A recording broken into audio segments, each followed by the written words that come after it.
जब हम भगवान देवाधिदेव महादेव को जल चढ़ाते हैं, उसके 5 अलग अलग तरीके हैं। बहुत सावधानी से सुनना कथा, आपकी और हमारी जिंदगी की सार्थकता को सिद्ध करने वाली कथा। आज पंजाब की इस पवित्र भूमि पर अगर ये प्रसंग निकला है तो इसको आप अगर सुनेंगे तो आपका जीवन सार्थक होगा। शिव जी को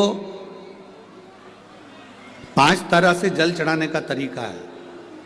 जैसे पंचामृत होता है, दूध, दही, शहद, घी, शक्कर, ये सब पंचामृत के अंतर्गत आते हैं। उसी तरह शंकर जी को 5 तरह से जल चढ़ाने का क्रम वर्णित किया गया। अब उसको समझेंगे, बहुत सावधानी से समझिएगा। पहला, जल लेकर आए, सीधे डायरेक्ट शंकर भगवान के शिवलिंग पर चढ़ा दिया। ये प्रथम जल का चढ़ाने का तरीका।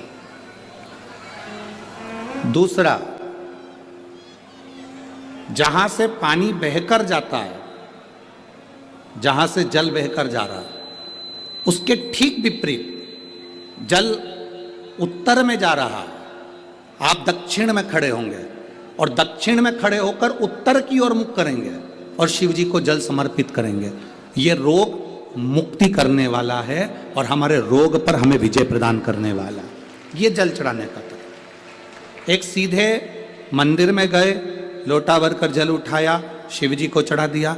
दूसरा, जल जहाँ से पानी बहता है, शिव जी का चढ़ा हुआ जल जहाँ से बहकर जाता है, उसके ठीक विपरीत में शिव जी का जल इधर जा रहा है तो तुम यहाँ खड़े हो, तुम यहाँ बैठो, यहाँ मत बैठना, यहाँ मत बैठना, इधर बैठो। अगर रोग का निवारण है तो यहाँ बैठकर। तीसरा, अशोक सुंदरी से जल चढ़ाते चढ़ाते शिवलिंग तक लेकर जाना और शंकर भगवान के शिवलिंग पर पूर्ण जल समर्पित करना। ये तीसरा तरीका। ये कार्य की सिद्धता के लिए। हम जब किसी से आस ना लगाकर परमात्मा से विनती करते हैं तो वो विनती करने का तरीका। तीसरा। चौथा, शिव जी पे चढ़ा हुआ जल 5 जगह पर समर्पित करना। गणेश जी, कार्तिकेय, अशोक सुंदरी, शिवलिंग और जलाधारी। ये चौथा क्रम है। जब जिस नारी का, जैसे एक पत्र है, देखिए,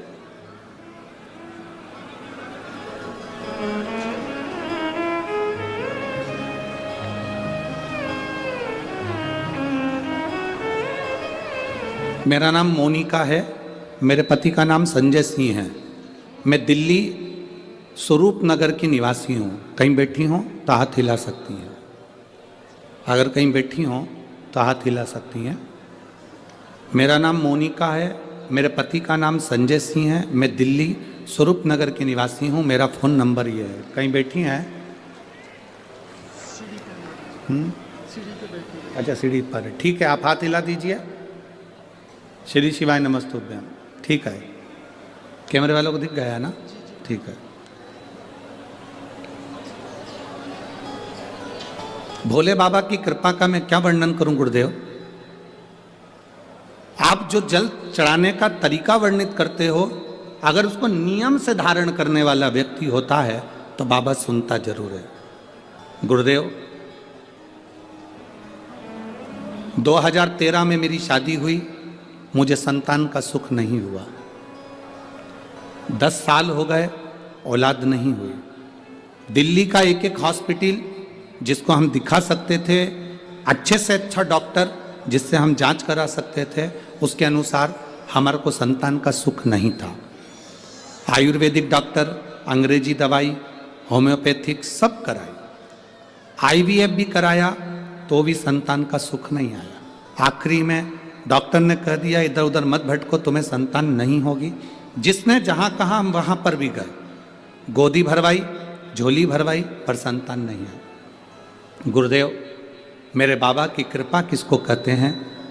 आपने बेलपत्री के वृक्ष के नीचे जल चढ़ाना, उसमें से जल बचाकर शिव जी को समर्पित करना, सफ़ेद आंकड़े की जड़ का प्रयोग करना, ये बताया था। और मेरे बाबा की कृपा से मेरा गर्भ ठेरा। मेरे बाबा ने मुझे आज 10 साल के बाद औलाद दी है। मैं उसको यहाँ प्रणाम कराने के लिए लेकर आई हूँ, उसको नमन कराने के लिए लाई। बच्चा लाए हैं क्या साथ में? बाबू को लाए हैं क्या? नहीं लाए? ठीक है। मैं प्रणाम करने के लिए लाई हूं। गुरुदेव बाबा बाबा है। बैठिए बहन। शिव तत्व है। एक जल चढ़ाने का तरीका, शिव जी को हम जो जल चढ़ाते हैं उसका एक तरीका भी हमारी जिंदगी में अगर हमने उसको स्मरण में रख लिया तो हमारी कार्य की सिद्धता को सिद्ध कर देता है, हमें सफलता की ओर लेकर चले जाता है। सीधे जल चढ़ाना, दक्षिण में बैठकर उत्तर की ओर मुख कर कर जल चढ़ाना, अशोक सुंदरी से लेकर शिवलिंग तक जल चढ़ाना, 5 स्थान पर गणेश, कार्तिकेय, अशोक सुंदरी, जलाधारी, शिवलिंग पर जल चढ़ाना 5 स्थान पर, ये चौथे नंबर का। और 5वां जल समर्पित करना,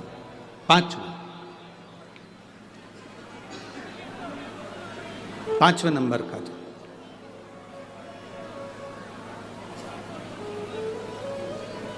शिव जी को 5वें नंबर का जो जल आता है, जो जलाधारी है, ऊपर जिसमें पानी भरा रहता है और नीचे एक एक बूंद टपकता रहता है, जलाधारी में जल समर्पित कर कर उसी जल को बचाकर अशोक सुंदरी वाली जगह पर थोड़ा सा चढ़ाकर उसी में से जल शिवलिंग पर जब हम समर्पित करते हैं तो हम जिस कार्य के लिए जा रहे हैं वो कार्य सफल होता ही है। ये 5वां नंबर का जल समर्पण।